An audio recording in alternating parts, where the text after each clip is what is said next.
तो बच्चों क्लास 6 संस्कृत का पहला चैप्टर आपके सामने है।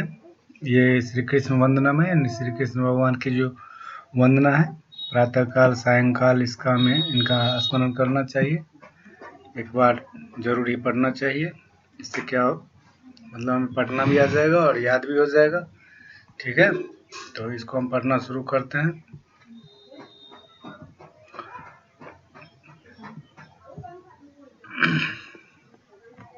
इसमें इस वंदना में श्री कृष्ण के बहुत सारे स्वरूप हैं ना। हम जानते हैं श्री कृष्ण जो है वो विष्णु भगवान के अवतार थे ना। तो द्वापर युग में श्री कृष्ण भगवान के अवतार थे। तो किसी भी ईश्वर की जब वंदना की जाती है तो उनके विभिन्न स्वरूपों को याद किया जाता है। तो श्री कृष्ण का भी इसमें विभिन्न स्वरूप को याद किया गया है। अब देखिए, जैसे मेघ स्वरूपम, सही से पढ़ना सीखिए।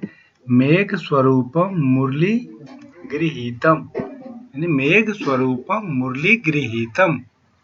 मेघ स्वरूपम का मतलब क्या हुआ? जिनका स्वरूप मेघ के समान है, बादल के समान है ना। श्याम वर्ण है ना श्री कृष्ण जी, तो उसी को मेघ स्वरूप कहते हैं। तो मेघ समान जिनका स्वरूप है, जिनका रूप रंग है। मुरली गृहीतम, जिनके हाथों में मुरली है। श्री कृष्ण जी मुरली यानी बांसुरी बजाते थे ना।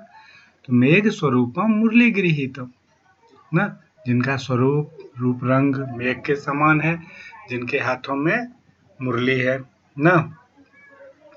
पांशों यशोदा भवने लुठंतम। पांशों मतलब क्या होता है? धूल। धूल मतलब गंदगी, धूल जो होता है ना आंगन में, मिट्टी का जो बुरादा होता है उसको धूल कहते हैं। यशोदा भवने यानी यशोदा जी के भवन में। यशोदा जी हम जानते थे श्री कृष्ण की मम्मी थी। लुठंतम मतलब होता है लौटना ना, बच्चे इधर उधर लौटते रहते हैं ना, उसी को लुठंतम कहते हैं।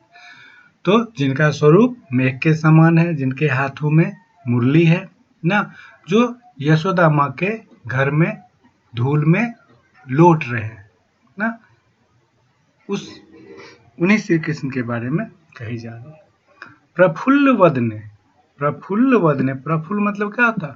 मुस्कुराते हुए, प्रसन्नता पूर्वक ना। वक्रे नवनीत लग्नम, वक्रे नवनीत लग्नम। वक्रे नवनीत लग्नम मतलब क्या होता है? मक्खन जो श्री कृष्ण खाते थे, तो खाते समय चेहरे पे पूरे लग भी जाते थे ना, तो वही है प्रसन्न मुख से ना, चेहरे पे मक्खन को लगाए हुए। ब्रजे भ्रमंतम, ब्रजे मतलब ब्रज, वृंदावन, वृंदावन का दूसरा नाम ब्रज भी कहते हैं ना। तो वृंदावन में भ्रमंतम, भ्रमण करते हैं, इधर से उधर घूमते रहते हैं श्री कृष्ण। प्रणमामि कृष्ण मतलब उस श्री कृष्ण को मैं प्रणाम करता हूँ। किस श्री कृष्ण को? जिसका स्वरूप मेघ के समान है, जिसके हाथों में मुरली है, जो यशोदा माँ के आंगन में धूल में भरे लौट रहे हैं, जिनके मुख पर प्रसन्नता है, चेहरे पर मक्खन लगा हुआ है, जो ब्रज में भ्रमण कर रहे हैं, उन श्री कृष्ण को मैं प्रणाम करता हूँ। ठीक है।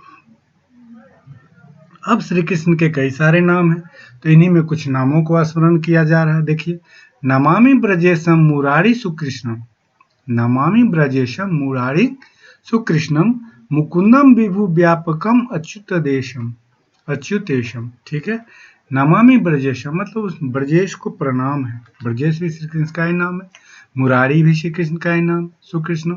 इन ब्रजेश को, मुरारी को, श्री कृष्ण को, सबको प्रणाम है। मुकुंदम विभु व्याकम अच्युतेशम मतलब मुकुंदम मुकुंद जो विभु व्याकम यानी तीनों लोकों में ना व्याप्त है। हम जानते हैं कि परम मतलब जो विष्णु है ना, वही तीनों लोकों में व्याप्त है ना। तो मुकुंद जो तीनों लोकों में व्याप्त है, उनको मेरा प्रणाम है। हरि चक्र पानी गिरिधारयंतम। नेक्स्ट अगला लाइन देखिए, हरि चक्र पानी, हरिंग, हरिंग मतलब हरि मतलब क्या? भगवान विष्णु। उनका चक्र, विष्णु का हथियार कौन सा है? चक्र है ना, उनके उंगली में घूमता रहता है। तो हरि चक्र पानी गिरिंग धारयंतम ना, तो जिनके हाथों में क्या है? विष्णु जी का चक्र है। गिरिधारयंतम, गिरि यानी कि गोवर्धन पर्वत ना, इसको भी श्री कृष्ण ने अपने उंगली पे उठाया था ना। कृष्णा जो बच्चे देखे होंगे उनको पता होगा।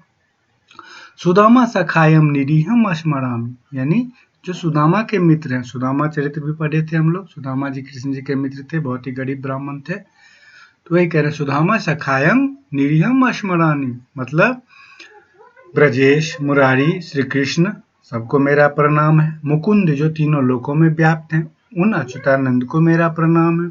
जिनके हाथों में हरि का चक्र है, गोवर्धन पर्वत जो धारण किए हुए हैं, जो सुदामा जी के मित्र हैं, उनको निरीहम मतलब बिना किसी स्वार्थ के, निस्वार्थ भाव से ना, बिना किसी इच्छा के उनको मैं स्मरण करता हूँ, उनको मैं प्रणाम करता हूँ।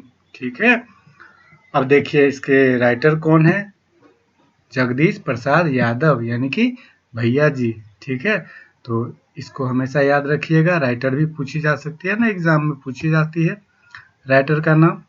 ठीक है, और इसका पीडीएफ बना के मैं इसका अर्थ भी भेज दिया हूँ और शब्दार्थ को भी पीडीएफ में भेज दिया हूँ, तो उसको नोट कर लेना है।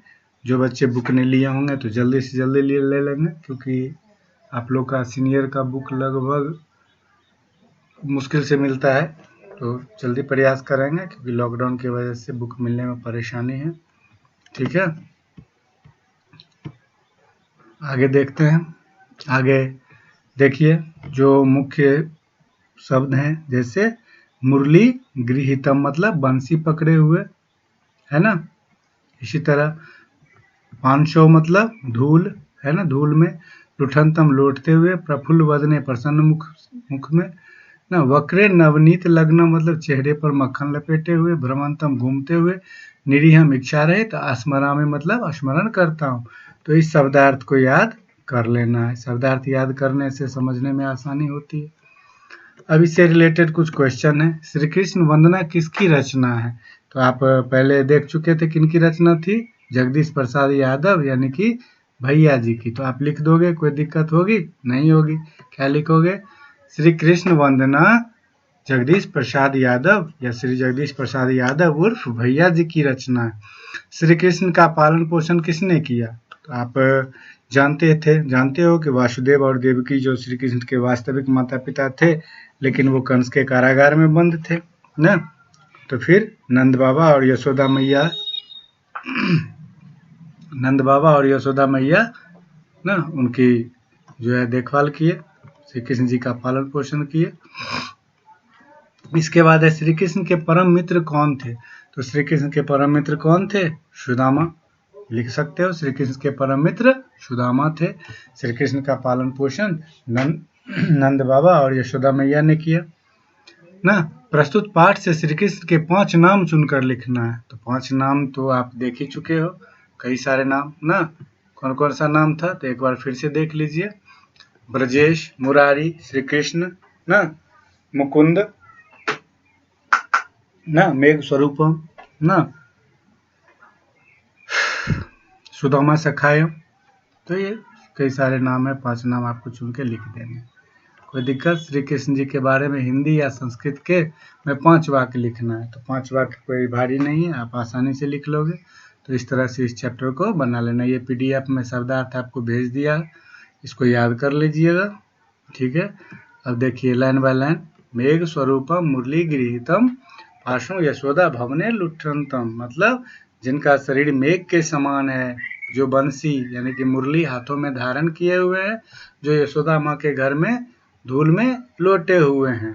ठीक है, प्रफुल्ल वदने वक्रते नवनीत लग्नम ब्रजे भ्रमंतम प्रणमामि कृष्णम मतलब जिनके मुख पर प्रसन्नता है, चेहरे पर मक्खन लगाए हुए वृंदावन में घूम रहे हैं, उन श्री कृष्ण को मैं प्रणाम करता हूँ। नमामि ब्रजेशम मुरारी सुकृष्णम मुकुंदम विभु व्यापकम अच्युतेशम मतलब ब्रजेश, मुरारी, श्री कृष्ण सभी को मेरा सादर प्रणाम है। मुकुंद जो सर्वत्र व्याप्त है, उन अच्युतानंद को सादर प्रणाम है। 5 नाम तो यहाँ पे आपको मिल ही गए। हरि चक्र पाणी गिरी धारियंतम ना, जो हरि का यानी भगवान विष्णु के चक्र को धारण किए हुए हैं, गोवर्धन पर्वत को धारण किए हुए हैं, उन सुदामा के मित्र, श्री कृष्ण जी सुदामा के मित्र भी थे ना, को बिना किसी इच्छा के मैं स्मरण करता हूँ, नमन करता हूँ। ईश्वर तो अंतर्यामी होते हैं, वे तो हमारे मन की बात वैसे ही जान लेते हैं ना। तो कोई इच्छा रखना या न रखने से कोई फर्क नहीं पड़ता है। तो हमें निस्वार्थ भाव से ईश्वर को स्मरण करना चाहिए। ठीक है, तो इस तरह से इसको पहला चैप्टर को आप तैयार कर लीजिएगा। ठीक है, ओके बाय।